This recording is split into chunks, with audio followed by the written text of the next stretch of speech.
C'est la suite d'Infomédia, toujours avec Céline Aslo, avec ce soir un documentaire à ne pas rater. Ça s'appelle L'île aux enfants de l'Exode. Oui, cette île, c'est Lesbos, en Grèce, une île devenue le principal point d'entrée des réfugiés syriens en Europe.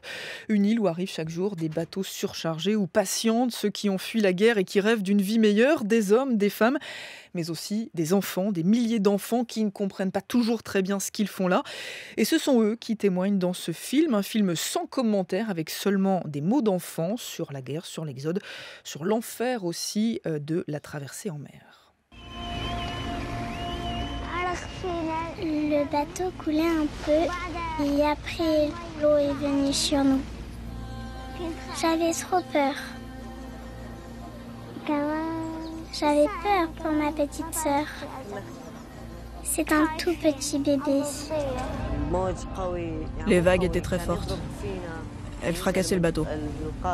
Pour ne pas couler, des gens ont dû se jeter à la mer. Et j'ai passé le trajet à écoper de l'eau qui remplissait la barque.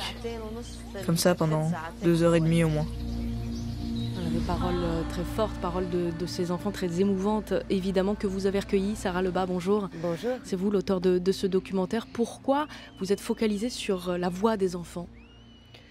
Je me suis focalisée sur la voix des enfants parce que je pense que vous avez probablement tous en mémoire l'image de ce petit corps échoué sur une plage.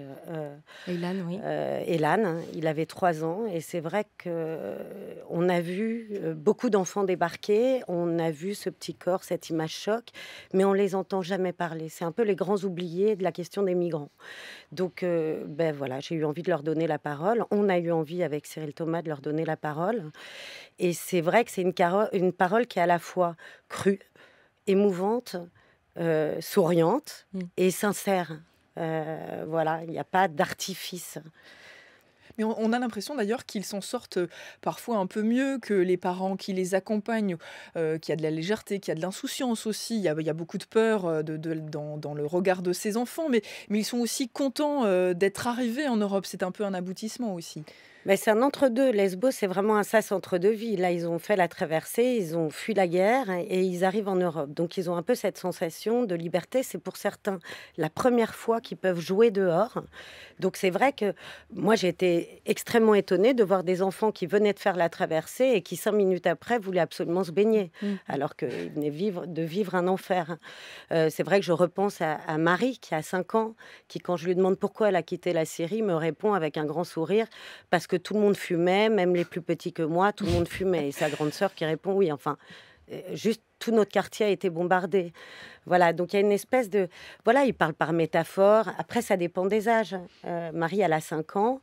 Eman et Oussama, qui ont 13 et 14 ans, ils mettent vraiment des mots sur ce qu'ils ont vécu.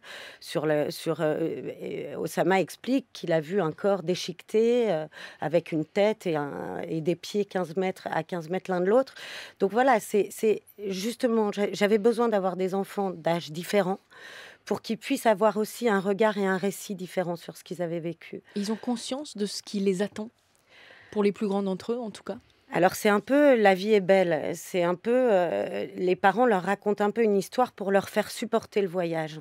Donc c'est un peu chaque jour c'est une nouvelle histoire.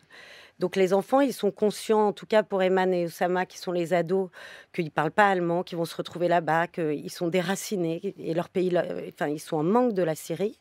Et à côté de ça, les petits, ils sont pleins de rêves. Et c'est vraiment, je pense que c'est beaucoup lié à ce que les parents leur racontent. Est-ce qu'ils ont témoigné facilement devant la caméra ? Oui et non. D'abord, j'avais très peu de temps avec eux parce qu'ils passent 48 heures en moyenne sur Lesbos. Ensuite, je ne parle pas arabe, donc j'avais une traductrice avec moi. Et c'est des enfants qui ont été conditionnés pour ne pas parler. Parce qu'un mot d'enfant en Syrie, ça pouvait provoquer, ce que dit d'ailleurs un père dans le film, la mort d'un parent. C'est dangereux. Donc c'était dangereux de parler.